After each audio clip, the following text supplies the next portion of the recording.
Started in 1 West 125th Street, Harlem, New York.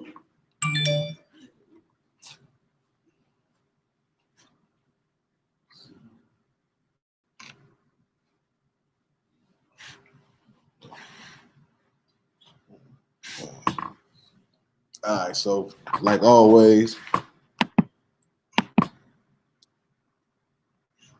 open the class up for any questions. All right, go ahead. Daniel 7 and 9. Okay. It's like a color scripture or giving the identity. So Right. like, I'm trying to figure out, is this Yahushua or is it the Most High? Read it. Daniel 7 verse 9. I beheld till the thrones were cast down, and the Ancient of Days did sit. It's the Most High. It's the Most High? Yeah. Ancient of Days. Garments? Yeah. The Ancient of Days is talking about the Lord. I mean the Most High. So slightly if I may. Go ahead. When it says, whose garment was white as snow, and the hair of his head like the pure wool. Right. His form was like a fiery flame, and his wheels as burning fire. Right. What is his wheels as burning fire? His wheels is burning fire, meaning his read it again, the whole verse. I beheld till the thrones were cast down. Go ahead. And the Ancient of Days did sit, whose garment was white as snow, and the hair of his head like the pure wool. His throne was like the fiery flame, and his wheels as burning fire. You know what the wheels is? Go ahead. The chariots. That's what it's talking about? Yeah. His wheels is burning fire, just like the scriptures say. It's gonna be a flame within a flame, or not a flame within a flame, but a cloud enfolding itself like fire, like amber. Okay, so this image right here is telling you. Okay, so Daniel's having a vision, and he's seeing the Most High on his throne with chariots. Yeah, you see the chariots too, the wheels. Like the scriptures say, the wheel, like you know what I'm saying, like we call out the vehicles the wheels. Right. You understand? The wheels in this sense says like Ezekiel said, a wheel within a wheel. That's what I meant to say. A wheel within a wheel. It's talking about the chariots of fire. Cause they look like amber. Like that scripture, I forget where it is. So this image right here, this is a scripture describing how the Most High look. It's not the Most High. This is a vision. He's dreaming this. You understand? He's showing you what the Lord would look like. He's not seeing the Lord himself. It's just a vision that represents the Most High. Okay. You understand what I'm saying? No. So go ahead. Would that be like Peter had a vision of Christ? Yeah, exactly. Or Paul. Yeah, it's the same thing. Like they're not seeing it, but they is seeing it. You know what I'm saying? It's just representing something else.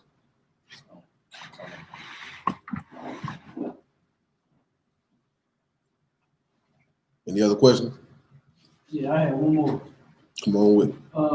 Job 30 and 30. It's another color scripture. But I want to be sure. Now that ain't no color scripture. The one in Daniel, that's not no color scripture. You want Daniel 7 and 9?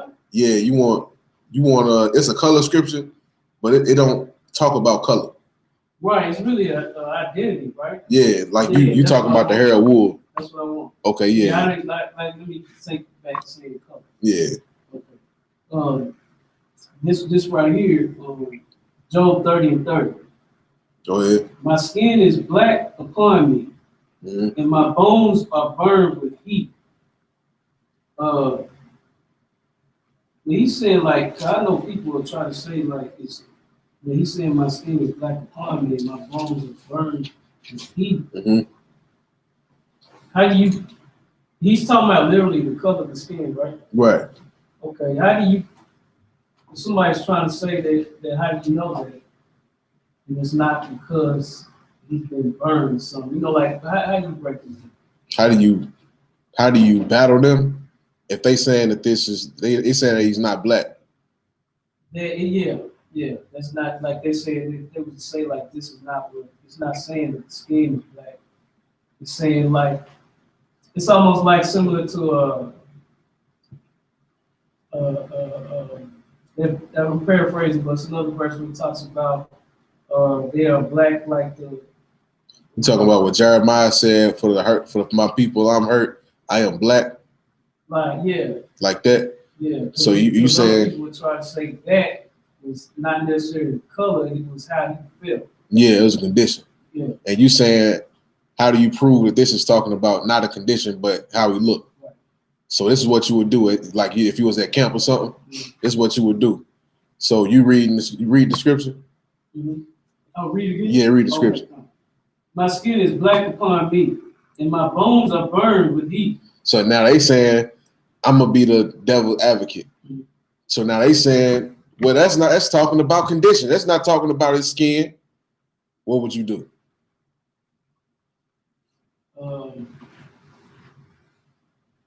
Either get another precept or read a couple of books. You stay right there. Read it again. This is what you would do. Well, it says my skin. There you go. Read it again. My skin is black upon me. You read the scripture one time. They saying it's something else. Then you would go back. Read it again. My skin is my black. What? My skin. My what? Oh, okay. My skin is. You understand? That's how you do that. Come on. All right. What else? So, go ahead. I got 2 Timothy 3 and 8. 3 and 8. All right. Come on. Now as 2 Timothy chapter 3, verse 8. Now as Jan and Jambres withstood Moses, so do these also resist the truth. Men of corrupt minds, reprobate concerning the faith. My question would be, who is Jan and Jambres? That was the question. Well, you say you at work? First, 2 Timothy chapter 3, verse 8. 2 Timothy 3, verse 8. Now Jannes and Jambres withstood Moses. And okay. They in the Old Testament. Okay. You got a Bible dictionary on you? Look it up in there. I want to say it's Moses' sister.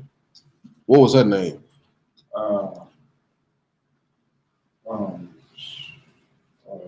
Moses' sister name was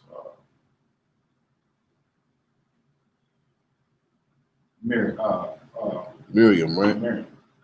Yeah, look it up in the Bible dictionary, Janice. See if it's in there.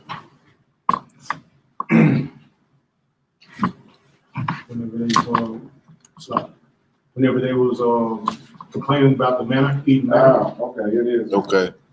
That's what, it's the manna part? No. Okay, read what it said. Jannes, a magician who withstood Moses and Aaron by duplicating some of their miracles. Paul, who was familiar with rabbinical tradition, named him along with Jambres as types of evil men of the last day. Okay, is these when he say magicians? I believe it's talking about when he went to Pharaoh. When they would come, when they did the snake, he made a snake. Yeah, something like that. Right. He turned his staff into a snake, and they did some tricks too. We was just talking about that to the brother. Go ahead. What verse is that? Whenever. What we just read? No, the one with when they went to Pharaoh. I don't know exactly. Oh, that verse. What is it? Exodus. Exodus. Should have had a verse like right there. No, it's just talking about 2 Timothy. Because it didn't give a name back in the right, it didn't get no name. Back in the Exodus. It just said the magician. something. Yeah, you can just find that on your own. Yeah, it ain't hard to find.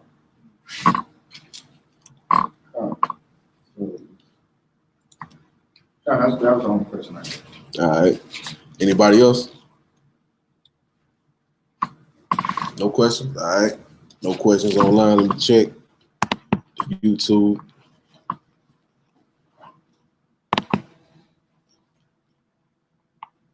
Okay.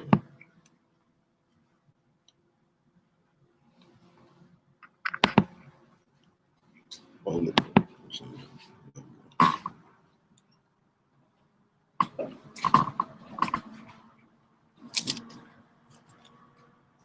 That's 7 and 11. Exodus 7 and 11. Yeah, it's where sister put it up there. Try that. All right, so y'all ain't got no more questions?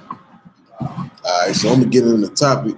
You understand? I'm going to get into this book called The Black Image in the White Mind. It's a book that was written over 100 years where white people were arguing with each other about who black people were and what to do with black people. Like, what was their destiny? What we going to do with these black people that we got as slaves? You understand? You got, go ahead. The Black Image in the White Mind. It's a real good book. It's a compilation of reports, basically.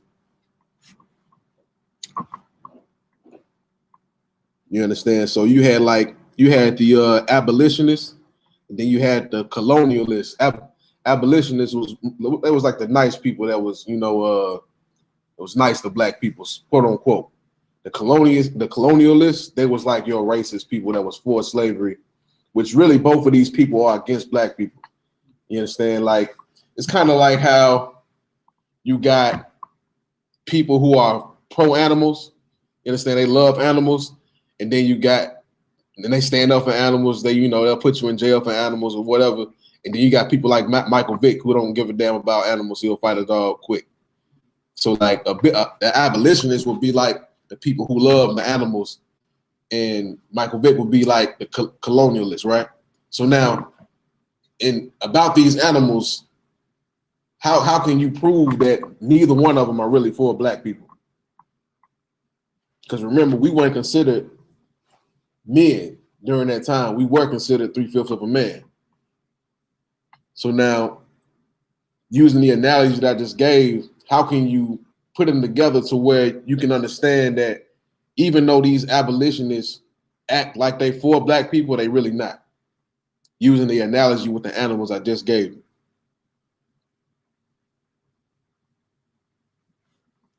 You understand the question? Okay, like, so the abolitionists, right? They think about it like animals. You got people who are pro animals and they love animals, and they'll report you for abusing animals, and they love animals. And then you got the colonialists. Those people are like your Michael Vicks. They don't give a damn about animals. They'll fight a dog quick.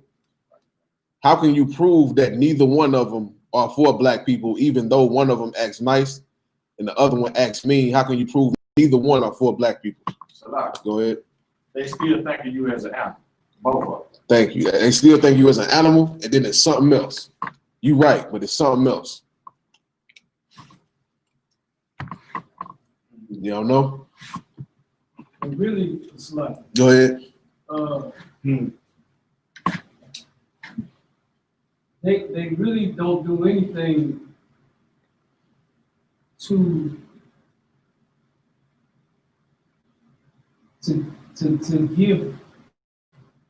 give back what you're supposed to have. Which is what? I won't say freedom. Don't think covenant. Think us as being Israel. What are we supposed to have on the earth? You almost there. You got your hand up? Supposed to have meaning or power.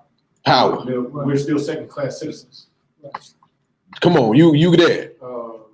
What? How do you know that they? How do you know that they are not really for black people, even though they nice to us? Because they still overrule us. That's it. They both. One of them is nice to you, like the dogs, right? Yeah. Some of them love dogs, Some of them hate dogs and they fight dogs, but neither one of these parties want dogs over them. See what I'm saying? And that's how the abolitionists were. That's how liberals are. They act like they, you know, for your liberation and this, that, and the other. Yeah, but they don't really want you to rule over them. They just kind of want you to be liberated. You understand? But our covenant is to rule over the nations. Go ahead. They want you to be liberated as long as they can still tell you what to do. Exactly. They want you to be a comfortable slave. You understand what I'm saying? So now you got, this book is full of those type of arguments. You understand? From colonialists and abolitionists. Go ahead. It's like North versus the South. Right. In the Civil War, the North and the South, neither gave a damn about black people. They was just trying to see exactly what to do. You understand? All right, so we're gonna start at page 60. Start at page 60 where it say the biblical curse of Ham. I'm gonna share my screen. Let me see.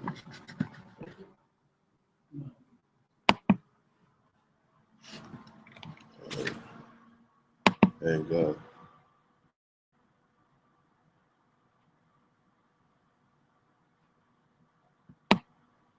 So,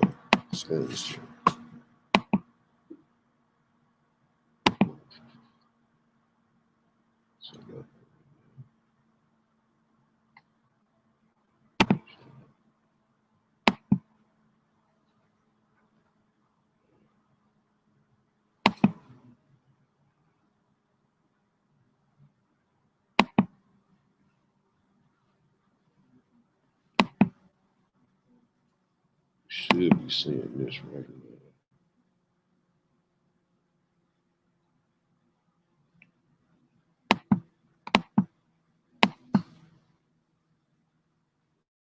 All right, so you see where it says the curse of Ham, the biblical curse of Ham, down at the bottom of the page. Yeah.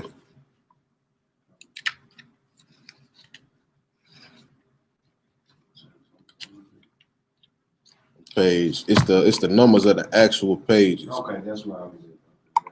Not on the PDF page, but That's what I was. all right, read that for me. Right here. If you're online, you should be able to see the book we reading, and I'm highlighting where you're reading it at. The Black Image in the White Man by George M. Fredrickson. Mm-hmm. Page 60.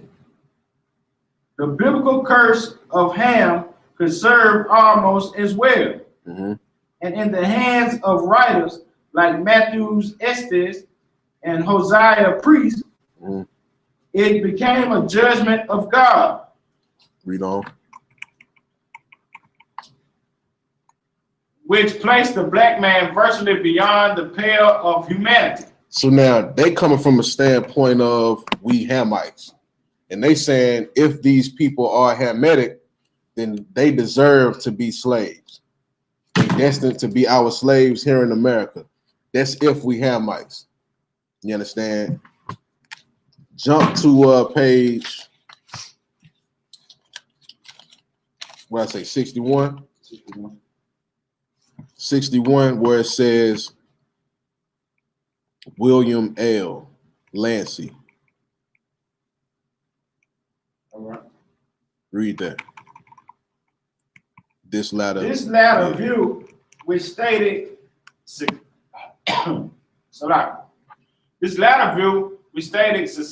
succinctly mm-hmm.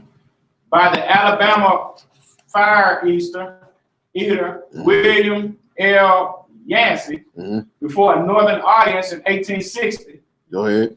Your fathers and my fathers built this government on two ideas. Go ahead. The first is that the white race is the citizen mm-hmm. and the master race. Go and ahead. the white man is equal of every other white man. So now that's in the Constitution. And that explains what that means in the Constitution, where it says all men are created equal. Who knows what that really means? Go ahead. All white men are created equal. They was having a struggle with where America came from. You understand? We not no different. We want to be independent from Britain. You understand? We equal just as much as you, no matter how poor we is. We want our rights to have our own government, this, that, and the other. So they put in their Constitution that all white men are created equal. You understand? That has nothing to do with black people. That's why it says that the white man is the superior race and black people are the inferior race. All of that is in the Constitution. All white men are created equal. And then it also says that, you understand, that the black man is 3/5 of a man. Still in the Constitution today. Read on. The second idea is that the Negro is the inferior race. Right, that's 3/5 of a man. Go ahead. In the same year, a writer in the Southern Literature Messenger made a similar point in the historical analysis of slavery. Read on. Unlike the paternalistics, he condemned ancient slavery and medieval seldom. Right. So what you on page 62? I'm on 62. Yeah, so you can drop that. So now that's the whole issue. This whole book is about, you understand, trying to figure out what to do with black people. If we really superior, who are these people? So now in this book, they did a study on the cranium, on the shapes of skulls. And they're gonna find out something about black people that they never knew, according to I forget the term you call the study craniums, but it's in here. I think it's like craniology or something like that, where you study skulls and you can be able to tell where that people come from, what skull you study. So now they studying these skulls. Jump to page 75.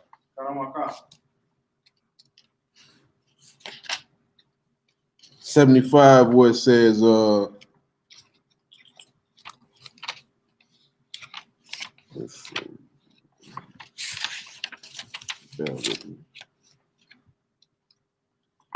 racial significance. Oh shit.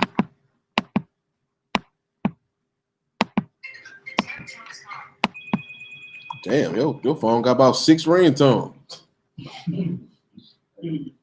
Yeah, make sure y'all phones on vibrate. What the hell?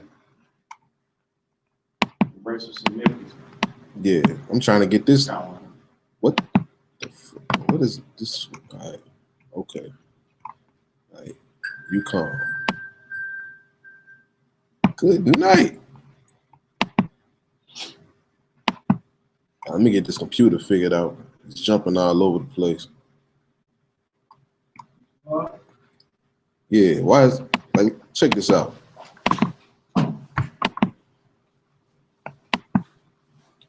See, like when I try to scroll down right here, it just shoots. Okay, now it's going control. All right, I got it.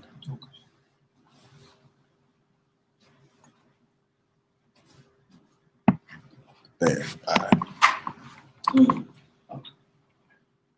All right. So you see where read that first sentence on 75. Come. Read. It's the matter of fact. What I tell you to go. The racial significance. You see that? All right, let me show you.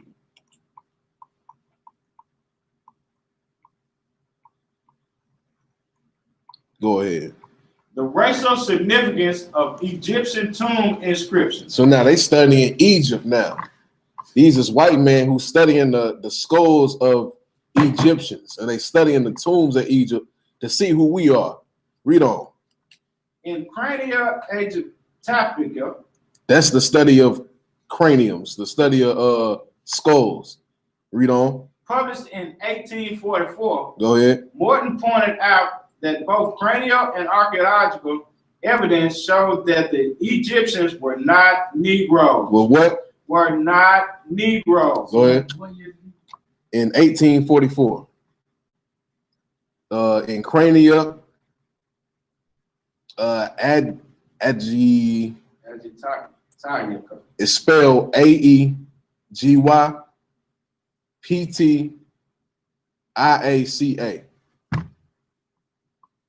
It's a study of skulls. What was his name? Morton, Morton. Morton pointed out that what? Pointed out that both cranial and archaeological evidence. So according to the skulls and according to what's on the walls, the archaeological literature, what's in the stones, you understand? According to that evidence, go ahead. Showed that the Egyptians were not Negroes. That the Egyptians were not Negroes. Go ahead. As abolitionists and abolitionists. Go ahead. And colonizationists had maintained. Go ahead. And that in fact, blacks have been relegated to the same servile position in ancient Egypt as in modern America. You understand? They telling you that we were not the Egyptians, we were the slaves in Egypt. The same way the scriptures tell us what? That we were the Israelites in Egypt. The same people that the Lord freed from the hands of the Egyptians. They know that that's going to happen to America. You understand? Read on. Where you at? More than fine. Okay, yeah, you can stop there. So yeah, that's one thing out this book that shows that black people are not Africans. You understand? Showed that we not Egyptian, and it showed that we were the slaves. This was according to the skulls. You understand? The skulls that they was digging up, because you know they was burying everybody in them damn pyramids. That's what they really are. Them pyramids is basically funeral homes. You understand? Burning up them skulls, doing tests on the skulls, seeing that there was a difference between skulls. Some of them were Egyptian, some of them were totally different people. Go ahead. So why is it that if it's information like that, like why is it that Kemetic people still attach themselves to Egypt? If it makes a distinction that Egyptians had a totally different skull from the slaves. That's a good question. But that's where you cut them at. So but now they don't know about this.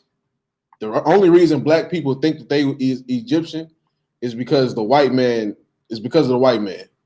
You understand? He threw that. The white man loved Egypt, and the white man threw Egypt in black people's faces. And I think in the 60s, what was the brother name? Not the brother, a heathen, the Ethiopian dude. Dr. Ben. Dr. Ben would take black people to Egypt. You understand? Showing them Egypt and teaching them Egypt just because the white man was into it. But really, and that's what we got that from. But really, we was never Egyptians. Go ahead. I was gonna say, you think a lot of the confusion that's some good info right there. That's why I'm writing it down, because that's history and in archaeology. So is it that people are kind of simple-minded because it's almost like the thing with the Moors, because they thought they almost make Moors like they're a separate type group of people, but really Moors was just the name that people call a black person. Right. So is it the confusion coming because you got all these different nations, but they look the same? That's part of it. Because Egypt was great. You understand? Egypt was a great civilization. And because black people don't really have an identity, the minute they see that the Egyptians were dark skinned and they were a great civilization, you understand? Okay, I'm gonna latch myself onto this. Because you got also dark skinned people now who put the plate in their lip. Right. Take the plate. Yourself to that. Yeah, they dark skinned. They take the plate out, wrap the lip around the whole baby head. You understand? Ain't nobody attaching themselves to that. You understand? It's because black people want a sense of royalty and to feel like they are part of something, to give them a sense of self-esteem, to give them a sense of identity. The problem is every dark-skinned people ain't the same. If I may, Go ahead. why is it that I notice also that why is it that they think Israelites, this is a part of it, I've heard many people say this, why do they think that Israelites were just sheep herders? Because we was. Well, we were, but they think that we were just always like a nomadic people. Mm-hmm. And we just were sheep herders. Now, true enough, we were sheep herders, but we was moving for reasons. Right. You know what I'm saying? It's not Right. like that's all we did. We established places, but it was reasons we were captivity, Mm-hmm. things like that. Or the Lord telling you you need to leave. You know? Right. But I don't understand, like they almost use Israelites. I guess it's always happened in history, but they always compare Israelites to the lower grade people. Okay, part of that is true. Because we're low grade people now. Like the way we've been is how we always been. Only time Israel was really glorious was when David united the kingdom and we was ruling. That was really the only time Israel was at its full potential. You understand? But other than that, It's like, go ahead. what about during King Solomon? Yeah, King Solomon, King David, around that whole kingship. That's the only time we was at, but we was even in that we was wicked as hell. Right. That's why when you read in the book of Acts, the disciples asked Yahushua, is you coming back to, because they met Yahushua again after he died. And then he rose and he came back, and they was like, so is you coming back now to restore the kingdom of heaven to us? He was referring to that time when David was ruling, when all the tribes was united and everybody, we had our kingship. You understand? That was really the only time Israel was just ruling. Oh, wait a minute. So they thought they was getting the kingdom back at that time? Yeah. They thought they had it back? Yeah, they thought that's why they asked him that. Okay, I didn't even think about that. Yeah, that's why he asked him, but he was like, nah, y'all got a whole mission to do. You understand? I ain't coming back to restore the kingdom. Y'all got a whole ministry to do. Y'all gotta put it in work. You understand? Yahushua left, he went back into the chariot, to the so-called UFO. You understand? But that was really the only time we was ever in our full potential, was who we supposed to be. Other than that, Israel has always been the sheep herders. That's why in Deuteronomy 7, he said, I didn't choose you because you was more in number and more mightier. You understand? He chose Israel because we was the smallest amongst everybody else, and he still chose us. See what I'm saying? So we ain't never. So what they saying is true. We were sheep herders, but the thing is, we were wise. You understand? That's what. Yeah. Even though, like, even now, even we're at this low state now, we still more wise than everybody. That's why you got your Michael Jacksons of society, your Michael Jordans of society. Everybody who invented everything in America to operate was black. Even though we on this low level, we bring the civilization to all of these societies, as well as Egypt. Before us, Egypt didn't even know how to build a chariot. They didn't have chariots in Egypt. When we came, they started building chariots and domesticating horses. You understand? Abraham brought all kind of mathematical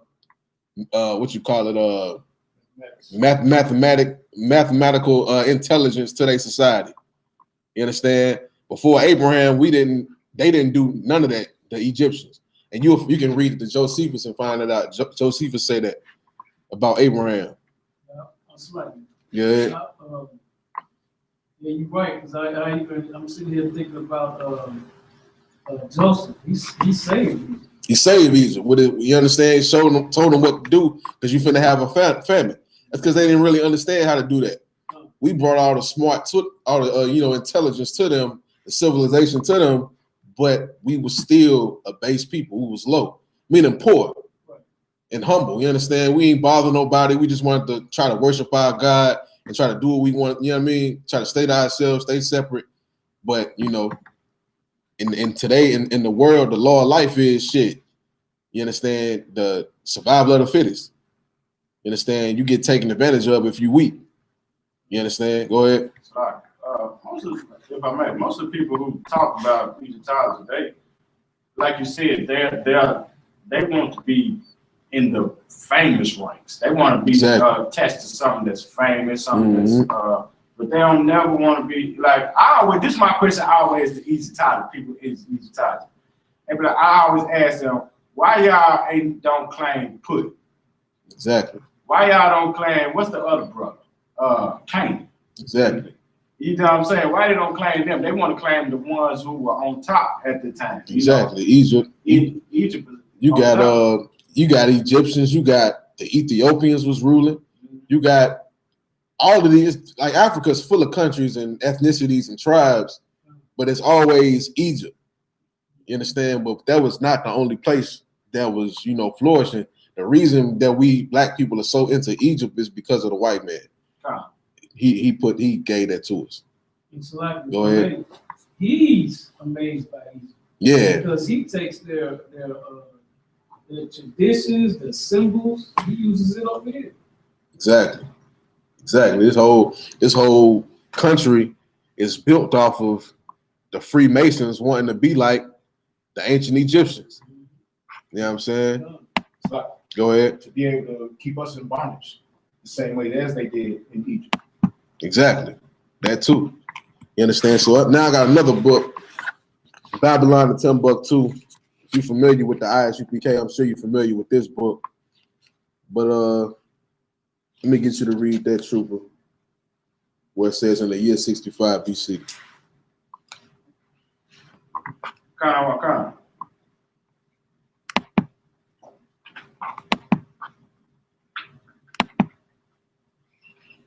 In the Babylon, from Babylon to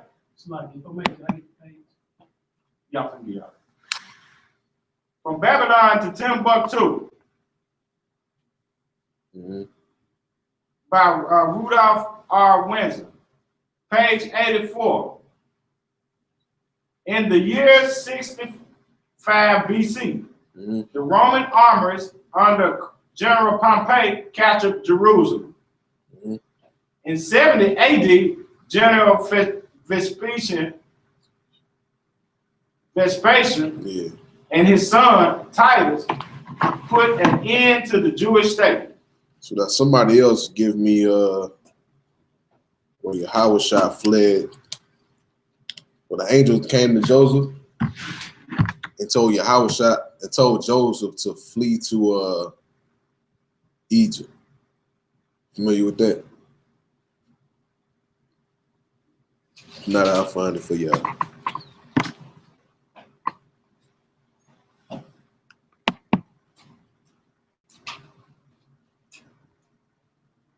It's far.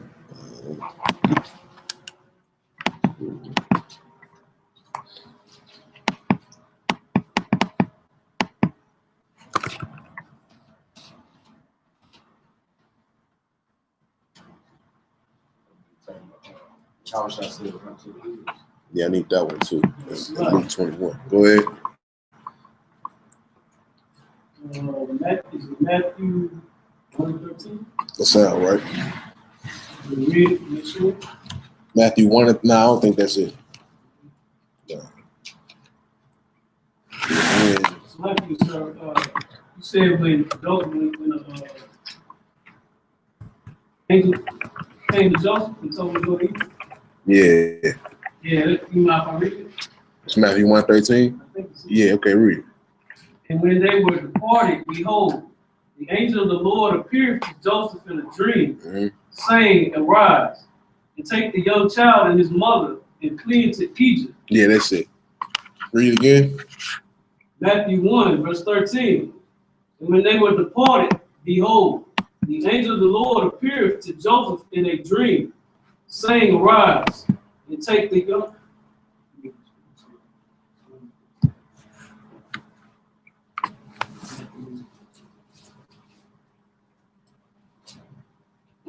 Come on. And when they were departed, behold, the angel of the Lord appeared. Oh, it's 2 and 13. All right, go ahead. The angel of the Lord appeared to Joseph in a dream, saying, "Arise and take the young child and his mother and flee into Egypt, and be thou there until I bring thee word. For Herod will seek the young child to destroy him." Right. So an angel told Joseph to take Yahushua and flee into Egypt. You understand? And then when you read Luke, the 21st chapter, where it said, where Yahushua said, "Flee into the mountains," you know what that is? Read that scripture. Luke chapter 21, verse 21. Go ahead. Then let them that which are in Judea flee to the mountains. You understand? This is Yahushua prophesying what we about to read in Babylon and Timbuktu.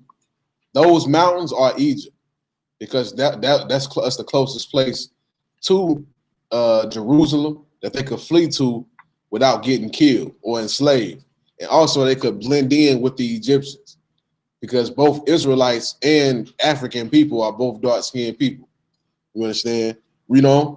And let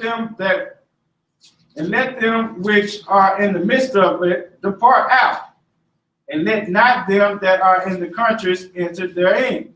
Right. So he going into what's going to happen when the Romans come, which we about to read in history when it happened. You understand? That's why not only history proves that black people are not Africans and are the Jews, but biblical prophecy proves it as well. So give me the book Babylon and Timbuktu again. Babylon and Timbuktu by Rudolph R. Windsor, page 84. In the year 65 BC, the Roman armies under General Pompey captured Jerusalem.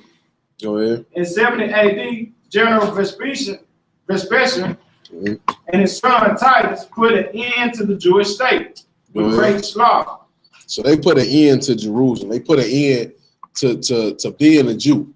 We in Jerusalem, the Romans came and chased us out of Jerusalem. Go ahead. During the period of the military governors of Palestine, many outrages and atrocities were committed against the residue of the people. Go ahead. During the period of Pompey to Julius, it had been estimated that over 1 million Jews flew into Africa. Fled into Africa. You understand? The same place that Yahushua was took when he was a baby, into Egypt, into Africa. You understand? How many Jews? 1 million Jews. Go ahead. Fled into Africa. You know? Fleeing from Roman persecution and slavery. So that's how we got into Africa. You understand? We was taken from Africa, but that's not where we originally were. You understand? We was taken from the west coast of Africa, but black people in America were not originally from the west coast of Africa. We was in Jerusalem first, and we were chased out of Jerusalem in 70 AD, and we migrated to Africa. You know? Yeah, Janda. Is that still page 84? Come. Yeah. You know? The slave markets were full of black Jewish slaves. The what? The slave markets were full of black Jewish slaves. The slave trade was full of Jews. Read on. And the Lord shall scatter thee among all people from one end of the earth unto the other. You can skip that part. Read on. This prophecy and all the residue of the prophecies contained in Deuteronomy 28, 15 through 68, befell the black Jews after they disobeyed the laws of God. Right. So he referring to the scriptures now. When you read Deuteronomy, the 28th chapter, you'll be able to find out how we know that black people in America are the real Jews. You understand? It should be a part where it says that when they brought us over here, that it was kings and priests and nurses and doctors and all of those who were civilized. Do you see that part? It might not be on that same page. No. It might be like a few pages after that, like maybe 90 or something like that. If you can't find it, don't worry about it.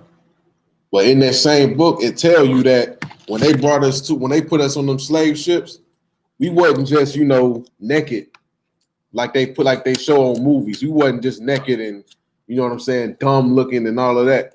we were looking like royalty. You understand? We was smart. We had civilizations on the west coast of Africa. You see it? All right, read it. Page 90. Go ahead. The black Jews had an advantage over the African tribes. The Jews had an advantage over the people who were actually Africans. Go ahead. They carried their culture, history, laws, and written records with them. You understand? We carry all of that with us, which is the Bible. You understand? And other historic books. Go ahead. This assured them that a constant precedent for the development of a higher social organization. Read on. Because of the stability of the black Jew culture, the Jews were not absorbed into the noise population. Meaning we stayed to ourselves. You understand? We followed our culture so hard that we wasn't intermingle with Africans. That's why, you understand, at the feast where everybody says about, well, you was in Africa, well, you got raped by the Africans and y'all intermingled with the Africans, so y'all mixed. You understand? Israel knew what law. We ain't supposed to mix with the other races. You understand? We stayed to ourselves when we was on the west coast of Africa, so we didn't mix with the Africans. Read on. In fact, the Jews absorbed some of the native tribes. Go ahead. The Jews made use of every opportunity. They were industrious and skillful people. So when it says they absorbed the native tribes, what does that mean? Go ahead. They just came into their culture. They become part of their nation. They basically enslaved them. They captured them. Go ahead. We made them observe our laws. There you go. The same thing what you were saying. Yeah, it was the same thing. You understand? But don't think of it like we having sex with them and all of that. Right. It's how you would have a slave. Because you know that's in the law. How you would treat a heathen, you understand, working for you. Go ahead. They were an industrious and skillful people. In the Jewish garden states were found kings, princes, governors, generals, secretaries, treasurers, revenue agents, judges, architects, engineers, doctors, historians, language interpreters, mathematicians, jewelers, sculptors, masons, carpenters, painters of art. You understand? This list go on and on. You understand? We was all of that on the west coast of Africa. We wasn't just swinging out of trees and running around with loincloth. You understand how they try to put it in the movies? Like we was just, dumb as hell. And that's what white people say. They say you should thank the white man because we saved you from being over there swinging from them trees. When we was civilized more than anybody else. You understand? We had the doctors and the jewelers and the architects and the lawyers and the secretaries and all of that. You understand? We wasn't just, like the Africans. We had plenty of civilization. Read on. Goldsmiths, leather workers, potters, armorers, saddlers, blacksmiths, agriculturists, etc. Go read on. The black Hebrew kings of Ghana had 2 titles. You understand? So you can drop that. You understand? We was doing all of that on the west coast of Africa. You understand? So you can always refer to that if you want to prove that black people are not African. Go ahead. Salaki. And that make perfect sense of how they captured us too. Because we stuck out like a sore thumb. Exactly. The Africans knew who we was because what we was doing, how successful we was. And then they also show you who we are about. We still doing those things now. You understand? Like I mentioned earlier, your Michael Jacksons and your Michael Jordans and all of them, yeah, they be going out because they in the world. They wasn't taught the laws, but show me an African Michael Jordan. Show me an African LeBron James, right, or African who invented the stoplight. Right. You understand? You ain't finding no Africans doing nothing that's known worldwide, but you can find Negroes all over the place that invent things that's worldwide and they known worldwide. You understand? That's because Africans and black people are two different people. You understand? So with that, y'all got any more questions? Like in the Apocrypha, how can you isn't American in the Apocrypha? Yeah, it say Ozark. It don't say America. What was your question though? Like where is it? Ozark? Yeah, Second Ezra 13, 44. So that's the only thing that it talks about as far as tribes coming over here? Yeah, and then you got of course you got the Genesis 49 and you got Deuteronomy 33. It tell you about all the tribes, you understand, where they will be in the last days. Kantazai, he usually do a breakdown every once in a while, breaking down all the 12 tribes. You understand? Especially the Native Americans, especially the people who native to the Americas. Like they got more archaeology than us, than Judah. You understand? The Native Americans, they got plenty of archaeology over here proving that they Israel. Go ahead. They easier to prove than Judah. Yeah, hell yeah. All we got is the damn slave trade. Yeah. They got stones and, you understand, stones and speaking Hebrew and fringes and all of that. Go ahead. Their skill set identifies them. Mm-hmm. Because they build, when they got over here, they got pyramids over there, they got mounds. Exactly. Built just like when they built it. Exactly. Just like we built in Israel too. They tell you when the Maccabees, we had pyramids in Israel. You understand that we built over here as well. You understand? So with that, I'm gonna go in the class. Unless y'all got any more questions. All right, so I'm gonna wrap it up. Pass the class over to Priest and Officer in the shop.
We are the ISUPK, started out of 1 West 125th Street, Harlem, New York. Rule for new brother and sister. When a new brother or sister comes into school, they are off limits for 6 months. They are to be saluted only. They are here to share themselves of the world. If they need transportation, the teacher will arrange it.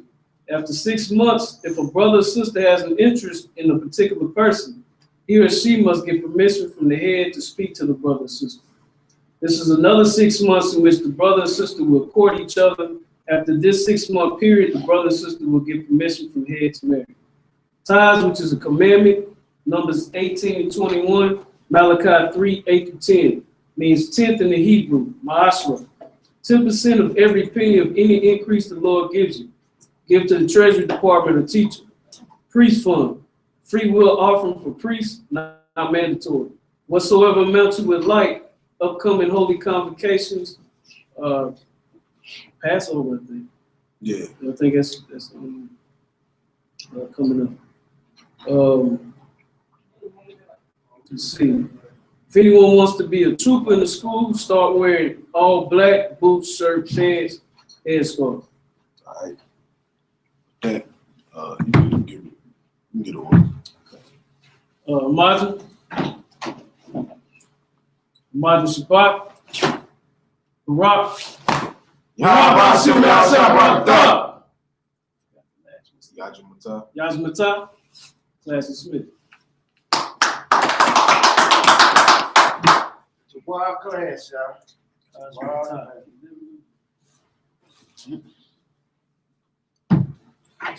Wow. I like it. So I feel like it was short. What? I'm there.